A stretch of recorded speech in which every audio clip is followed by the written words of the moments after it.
Hello friends. आज की चर्चा शुरू करते हैं निफ्टी के साथ। और निफ्टी में किस तरीके की तेज़ी आज रही, ये तो मैं चर्चा करूंगा ही आपके साथ। लेकिन उसमें भी सबसे ख़ास बात ये है कि निफ्टी ने जो तेज़ी दी वो तो सस्टेन की, लेकिन बैंक निफ्टी स्टॉक्स में उतना दम देखने के लिए नहीं मिला जितना निफ्टी के अंदर देखने के लिए मिला।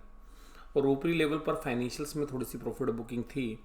और जो कि फ्राइडे की प्रॉफिट बुकिंग का जो सेशन था वो बॉन्ड यील्ड की वजह से था।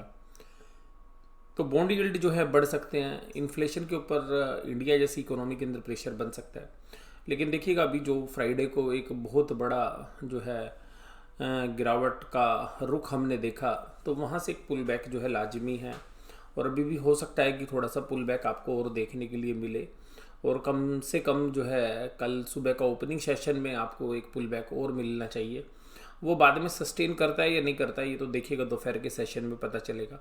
लेकिन अभी तक जो आंकड़े हमारे पास आ रहे हैं, जिस तरीके की इन्फॉर्मेशन हमारे पास है, उसके हिसाब से ऐसा लगता है कि एक पुल बैक अभी कल फिर दोबारा से बनेगा। और जिस तरीके से 15,000 का आंकड़ा निफ्टी ने तोड़ा और उसके बाद एक एग्रेसिवली जो है सेलिंग हमें देखने के लिए मिली कुछ सेशंस में, और कुछ सेशन में वोलेटिलिटी भी हमें देखने के लिए मिली। स्पेशली जिस दिन निफ्टी के अंदर जो है एक अचानक टेक्निकल ग्लिच की वजह से जो बंद हुआ, तो उस दिन जो एक रिकवरी आई, वहाँ से देखते हुए ऐसा लग रहा है कि जो बड़े प्लेयर्स हैं उनके बीच में अब एक तगड़े वाली जो है लड़ाई स्टार्ट हो गई है। यानी कि बुल्स और बियर्स में अब बियर्स उतने डिफेंसिव नहीं है जितने कि पहले थे, कि बुल्स जो है मार्केट को खींचे जा रहे थे। लेकिन ऊपरी लेवल्स पर जो है बियर्स को ये बात पता है कि यहाँ पर माल बेचा जा सकता है, वैल्यूशन स्ट्रेच भी हैं। और एक अच्छी रैली के बाद जो है बियर्स एग्रेसिव भी हुए थे 15,000 के ऊपर, और वहाँ पर देखिएगा वो मार्केट को नीचे खींचते हैं। बुल्स देखिएगा फिर मार्केट को ऊपर खींचेंगे। तो जब मार्केट ऊपर खींच जाएगी तो हो सकता है कि कल हमें एक और सेशन मिले देखने के लिए, और उसके बाद जो है बियर्स फिर एग्रेसिव हो सकते हैं। ये मेरी जो है पर्सनल राय है कि ऐसा हो सकता है कि ऊपरी लेवल पर फिर प्रॉफिट बुकिंग है। तो 14,800 के ऊपर अगर आप गैप डाउन ओपनिंग हम कल देखते हैं तो 14,900 के आसपास जो है एक स्प्रेड जो है डिस्ट्रीब्यूशन का बन सकता है। क्योंकि जिस तरीके से ऊपरी लेवल पर बियर्स जो है माल को धीरे धीरे करके ऑफलोड करते हैं और उसके बाद बियर वो बुल्स खींचने की कोशिश करते हैं, और उसके बाद फिर एक गिरावट आती है। तो अगर पिछले 10 दिन का पैटर्न देखेंगे तो इसी तरीके से जो है बना। तो अब देखिएगा बुल्स की बारी है। आज खींचा ऊपरी लेवल पर, हालांकि बैंक निफ्टी स्टॉक्स में सेलिंग आ गई। निफ्टी के अंदर जो फिर दूसरे शेयर्स के वजह जो है भरोसा करना जो है बुल्स ने समझा, और वहीं पर देखिएगा दूसरे शेयर्स को उठाया, और बुल्स जो है लगभग मार्केट को टॉप के आसपास ही जो है बंद कर पाए। तो अभी एक पुल बैक और आ सकता है, क्योंकि जो डाउ जोन्स के अंदर एक अच्छी तेजी अभी भी बनी हुई है। तो निफ्टी 50 1.6% की तेजी थी, सेंसेक्स के अंदर 1.53 की थी, निफ्टी बैंक के अंदर 1.41 की थी। जनरली हाई बीटा है तो ये थोड़ा सा ज़्यादा रहता है, तो हो सकता है कि कल ये कंपनसेट करने की कोशिश करें। नेस्डेक 100 2% से ज़्यादा तेज है, S&P 500 में भी 2% से ज़्यादा की तेजी भी वर्तमान में है। चार्ट क्या कह रहा है तो देखिएगा, चार्ट में एक बड़ी रेड कैंडल के बाद एक छोटी कैंडल जो है ग्रीन कैंडल आपको बनी है। तो अभी ये जो ग्रीन कैंडल है ये अभी शायद एक और पुल बैक आपको दे सकती है। लेकिन एक बात ध्यान रखिएगा कि ऊपरी लेवल्स पर एक सेलिंग प्रेशर जो है साफ साफ देखा जा सकता है, जैसा आज हमें देखने के लिए मिला बैंक निफ्टी स्टॉक्स में। तो हो सकता है कि कल आपको निफ्टी स्टॉक्स में भी ऊपरी लेवल पर सेलिंग प्रेशर देखने के लिए मिले। बट एक बार ऊपर जाना जो है बन सकता है। HDFC लिमिटेड जो है 23 पॉइंट का कंट्रीब्यूटर था, HDFC बैंक 21 पॉइंट का, ICICI बैंक 14 पॉइंट्स का, कोटक महिंद्रा बैंक 12.56 का, और रिलायंस 10.99 का। तो देखिएगा आज भी फाइनेंशियल्स में दम था, लेकिन उतना दम नहीं रहा जितना आज उसने सुबह मार्केटों को खींचने की कोशिश की। आज की कमज़ोर कड़ी थी भारतीय एयरटेल, और भारतीय एयरटेल पे हम चर्चा करते भी रहे हैं पीछे भी कि जैसे ही 600 रुपये के आसपास जाता है इसमें एक अच्छी खासी सेलिंग जो है स्टार्ट हो जाती है। अब एडवांस डिक्लाइन की बात करें तो एडवांसेस जो है एग्रेसिव थे सुबह, लेकिन धीरे धीरे कम होते हुए नजर आए, लेकिन बहुत सिग्निफिकेंटली कम नहीं हुए। डिक्लाइन वाले तो बिल्कुल थे ही नहीं, सुबह ना के बराबर थे, लेकिन धीरे धीरे करके वो भी बढ़ते हुए नजर आए। लेकिन सिग्निफिकेंटली बहुत ज़्यादा जो है घटने वाले शेयर्स नहीं थे। एडवांस डिक्लाइन रेशियो काफ़ी पॉजिटिव थी, और बाकी जो ब्रॉडर मार्केट्स हैं वहाँ पर भी एक अच्छी तेज़ी थी। आज 125 करोड़ की बाइंग आई एफआईज के द्वारा। तो एफआईज की जो बाइंग है कैश मार्केट में वो धीरे धीरे कम हो रही है। तो ये इस बात को इंडिकेट कर रही है कि ऊपरी लेवल्स पर जो है बाजार अटक सकता है। लेकिन वहीं पर अगर आप इनके एफआईज के अगर कैश के डाटा के अलावा अगर फ्यूचर्स के डेटा को अगर आप देखेंगे, स्टॉक फ्यूचर, इंडेक्स फ्यूचर्स दोनों बड़े बेहतरीन है। और डीआईज ने जो है लगभग उतनी ही सेलिंग कर दी जितनी एफआईज की बाइंग थी। तो करीबन 200 करोड़ की सेलिंग जो है डीआईज के द्वारा हुई। आप देखिएगा यहाँ पर करीबन 1500 करोड़ की बाइंग जो है इंडेक्स के अंदर एफआईज ने की है, और उसके बाद 1000 करोड़ की बाइंग जो है स्टॉक फ्यूचर्स के अंदर की है। तो ये दोनों पॉइंट्स इंडिकेट कर रहे हैं कि कल फिर एक अच्छी ओपनिंग जो है हो सकती है। सरकारी कंपनी के शेयर्स के अंदर दम था आज। और अगर ब्रॉडर मार्केट में बात करें तो आज जो एग्रीकल्चर रिलेटेड जो स्टॉक्स थे उनमें काफ़ी अच्छा दम था, जिसमें जीएनएफसी है, दीपक फर्टिलाइजर, उसके अलावा उसी ग्रुप की दूसरी कंपनी दीपक नाइट्राइट के अंदर भी एक अच्छी तेजी थी। इसके अलावा आप एग्रोस्पेस के अंदर देखेंगे तो तेजी बनी हुई थी आज। तो एग्रोस्पेस से आज काफ़ी अच्छे रुझान जो है देखने के लिए मिल रहे थे। तो अब अगर हम बात करें तो इसके अलावा पीएसयू के अंदर अच्छी रुझान थी।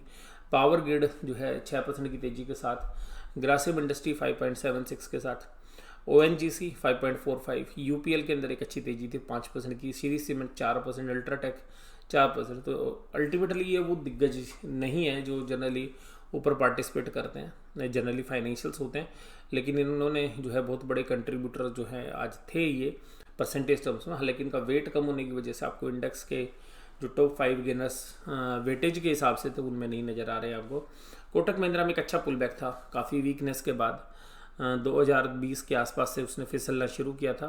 तो आज एक अच्छा बाउंस बैक जो है देखने के लिए मिला हमें कोटक महिंद्रा बैंक में। और उसके अलावा Titan, Divi's lab, HDFC limited, Indian oil, Adani और इस तरीके के जो शेयर्स हैं उनमें भी सब में 2% से ज़्यादा की तेजी थी। गिरावट में केवल एक ही शेयर था 4.33%, भारतीय एयरटेल। और बजाज फाइनेंस प्लस माइनस में झूल रहा था, कभी प्लस कभी माइनस। तो एक ही शेयर था आज पूरे निफ्टी के अंदर जहाँ पर जो है गिरावट थी। बहुत सारे जो व्यूअर्स हैं उनका सवाल था हमारे से, सर क्या डॉक्टर रेड्डीज़ लैब में करना चाहिए। तो मुझे ऐसा देखिएगा पर्सनली लगता है कि doctor Reddy's lab in prices के ऊपर जहाँ पर आया हुआ है तो यहाँ पे एक्यूमुलेट किया जा सकता है, लेकिन देखिएगा पेशेंस इज़ द की। अब आप ये सोचेंगे कि आज ही डॉक्टर रेड्डीज़ खरीदेंगे और आज ही चलेगा, तो ये डिफेंसिव स्टॉक्स हैं। लेकिन मुझे ऐसा लगता है कि लॉन्ग टर्म के अंदर वेल्थ क्रिएटिंग स्टॉक्स के अंदर डॉक्टर रेड्डीज़ जो है इंक्लूड रहता है। तो इस तरीके से एक अच्छी ऊपर की तेजी करने के बाद अगर ये 4400 4500 के आसपास है तो एक कंसोलिडेशन कर रहा है। और जब बाकी दिग्गजों में गिरावट आएगी तो अब इसी तरीके की जो शेयर्स हैं बाजार को गिरने से रोकेंगे, जिसमें डॉक्टर रेड्डीज़, एचयूएल, आईटीसी, आप जो है नेस्ले, इस तरीके के शेयर्स को जो है शुमार कर सकते हैं। जब भी बाजार में वीकनेस आएगी और फाइनेंशियल्स के दम पे, तो यहाँ पर इस तरीके के शेयर्स आपको डिफेंसिव जो है आपको बाजार को गिरने से रोकते हुए नजर आएगी और इनमें एक अच्छी तेजी भी हो सकती है। पुट कॉल रेशियो जो है निफ्टी की महीने के एंड की अगर हम बात करें तो 1.71 पे है। तो ये आपको यही बता रही है कि मार्केट थोड़ी सी ओवरबोट है। लेकिन बैंक निफ्टी के अंदर देखिएगा ये बता रही है कि अभी भी जो है बैंक निफ्टी के अंदर तेजी हो सकती है और अभी बैंक निफ्टी में जो खरीदार है वो घबराए हुए नहीं है। बैंक निफ्टी 35,296 के लेवल पर बंद हुआ, 500 पॉइंट की तेजी। और जो ऊपर के जो पॉइंट्स थे 35,581, तो वहाँ से आप अगर कैलकुलेट करेंगे तो करीबन 300 पॉइंट जो है स्लिप हो गया। तो यही मैं आपको बता रहा था कि ऊपरी लेवल पर जो है फाइनेंशियल्स के अंदर जो है दम नहीं नज़र आया, और फाइनेंशियल्स में जो बुल्स हैं वो उनको भी लगता है कि थोड़ा सा कहीं फंस ना जाए। और जिस तरीके से परसों गिरावट हुई यानी कि फ्राइडे के सेशन में, उसको देख के जो कच्चे दिल वाले बुल्स हैं वो शायद इतना एग्रेसिव नहीं थे फाइनेंशियल्स के अंदर, बजाय कि वो दूसरे शेयर्स को खरीदना ज़्यादा पसंद कर रहे थे। इंडेक्स के अंदर भी अगर हम बात करें तो एक बड़ी रेड कैंडल के बाद आज की कैंडल भी देखिएगा रेड ही है, क्योंकि जहाँ पे बाजार खुले थे वहाँ पर भी सस्टेन नहीं होने दिए। तो ये भी एक वीकनेस का जो इंडिकेशन है, अगर आप कैंडल स्टिक चार्ट के अंदर देखें तो ये भी एक वीकनेस का संकेत बैंकिंग और फाइनेंशियल्स के अंदर है। इसके अलावा सेंचुरी कहाँ से लगी, एचडीएफसी बैंक और कोटक बैंक ने सेंचुरी मारी आज कंट्रीब्यूटर के रूप में। आईसीआईसीआई बैंक सेंचुरी से केवल जो है 3 पॉइंट दूर रह गया, नहीं तो इसकी भी सेंचुरी लग जाती। एसबीआई दिन भर जो है मजबूत खड़ा रहा, लेकिन बाद में शाम को जो है 3 बजे के आसपास जो है इसमें एक सेलिंग आ गई, 2:45 बजे के आसपास, तो 2-3 रुपये जो है गिर गया, तो 1% जो है तेजी इसने खो दी। एक्सिस बैंक आज जो है 726, 727, 728 यहीं पर जो है चल रहा था, हालांकि सुबह ऊपर के लेवल बनाए थे इसने, लेकिन ऊपर से प्रॉफिट बुकिंग आ गई। बंधन बैंक फ्राइडे वो ठीक काम कर रहा था, लेकिन आज इसके अंदर भी वीकनेस जो है साफ साफ नज़र आई। और बाकी बैंकों के अंदर भी वीकनेस थी, जो बाकी हालांकि दिग्गज नहीं है, तो दिग्गज पाँचों के पाँचों पॉजिटिव साइड ही थे। निफ्टी 50 1.6% की तेजी करता हुआ नजर आया। Nifty bank 1.41। तो मिड गैप के अंदर देखिए कि मैंने बोला ब्रॉडर मार्केट अच्छा कर रही थी, जिसने निफ्टी को भी आउट परफॉर्म किया। निफ्टी नेक्स्ट 50 जो है इसमें भी करीबन 1% की तेजी थी। निफ्टी 100 1.51 की तेजी थी और निफ्टी 200 के अंदर 1.55 की थी। तो ये सारे इंडिकेटर जो है बता रहे हैं कि बाकी जो ब्रॉडर मार्केट में जो फ्राइडे का सेल ऑफ था उसके बाद एक अच्छा पुल बैक जो है आज देखने के लिए मिला। डाउ जोन्स का इंडस्ट्रियल एवरेज देखिएगा अभी करीबन 650 पॉइंट की तेजी के साथ जो है काम कर रहा है। ये भी एक इंडिकेट कर रहा है कि कल एक अच्छी ओपनिंग हो सकती है बाजार के अंदर। ब्रेंट क्रूड जो है अगर हम बात करें तो ब्रेंट क्रूड जो है करीबन $65 के आसपास ट्रेड कर रहा है। अगर यहाँ पे ट्रेड करेगा तो ये इंडिया के लिए अच्छा नहीं है, क्योंकि इंडिया के अंदर जो बॉन्ड यील्ड्स हैं वो रेट बढ़ सकते हैं, जिसकी वजह से इन्फ्लेशनरी प्रेशर जो है इंडिया के अंदर आ सकता है। तो क्रूड ऑयल की वजह से हमारी बहुत सारी इकोनॉमी के बहुत सारे जो शेयर्स हैं वो इफेक्ट कर सकते हैं, जिसके अंदर केमिकल स्टॉक्स भी हैं, पेट्रोकेमिकल स्टॉक्स भी हैं। इसके अलावा आप इसके सिस्टमेटिकल रिस्क जो है पूरी मार्केट में बने रह सकते हैं। तो ब्रेंट क्रूड अगर ऊपर बना रहेगा तो मार्केट की रैली के ऊपर कहीं ना कहीं जो है परसेंट चिन्ह जो है बन सकता है। इसके अलावा डॉलर इंडेक्स भी 91 के आसपास है, तो इससे ये पता चलता है कि इमर्जिंग मार्केट के अंदर कितना कैश आता है। तो अगर $90 से नीचे आता है या 91 के भी नीचे अगर बना रहता तो लिक्विडिटी जो है इमर्जिंग मार्केट के अंदर आती रहेगी, जिसमें इंडिया भी जो है पार्टिसिपेट करता रहेगा। लेकिन अभी देखिएगा 91 के आसपास है, अगर 91 के बाद अगर ये 92 93 की तरफ जाता है तो ग्लोबल जो फंड्स हैं वो इमर्जिंग मार्केट में थोड़े से घट सकते हैं। तो इस पर जो है आपको जो है नज़र बना के रखनी चाहिए। तो इन सारी चर्चाओं के बीच में अभी जो शेयर्स हैं वहाँ पर हमें पर्सनली ऐसा लगता है कि अभी मार्केट के अंदर सारे शेयर चल चुके हैं। ऑटो के नंबर्स काफ़ी अच्छे आए हैं आज। जीएसटी का कलेक्शन का जो डेटा है वो भी 1 लाख करोड़ से ऊपर आया है, वो भी अच्छा है। लेकिन इन सभी के बीच में हम ये भी कह सकते हैं कि मार्केट इन सब चीज़ों को डिस्काउंट भी कर चुकी है। तो इन सभी की डिस्काउंटिंग होने की वजह से मार्केट कहीं जो है टॉप जो है उसी के आसपास ही काम कर रही है। तो मार्केट में किसी भी तरीके की कोई नेगेटिव न्यूज़ आएगी तो मार्केट उसको पे रिएक्ट करेगी। पॉजिटिव सभी न्यूज़ों को मार्केट डिस्काउंट कर चुकी है ऑलरेडी। तो अभी आगे क्या आ सकता है पॉजिटिव वो तो जो है पता लगाना बड़ा मुश्किल है, लेकिन जो नेगेटिव है वो जो है हमें लगता है कि इन्फ्लेशनरी प्रेशर अगर इकोनॉमी में बनता है तो वो मार्केट के लिए एक सीवियर पेन जो है क्रिएट कर सकता है। और महीने के अंदर अगर हम आगे की बात करें तो अभी जो है 1-2 दिन जो है पुल बैक में लगेंगे। उसके बाद जो है मार्केट के अंदर अर्निंग्स जो है आएगी। अब ईयरली अर्निंग्स का जो है समय आएगा अप्रैल के अंदर, तो वहाँ पर जो है चीज़ें इवेल्यूट होंगी। तो मुझे ऐसा लगता है कि मार्केट जो है सेकंड हाफ के अंदर, मंथ के जो सेकंड हाफ है उसके अंदर जो है थोड़ी सी जो है प्रॉफिट बुकिंग की दौर में जो है चली जाएगी। और पुट कॉल रेशियोज़ भी जो है उसी तरीके से जो है हमें इंडिकेट करने की कोशिश कर रही है। तो मुझे ऐसा लगता है कि अभी एक पुल बैक के बाद ऊपर फिर एक डिस्ट्रीब्यूशन जो है होता हुआ शायद हमें नज़र आए।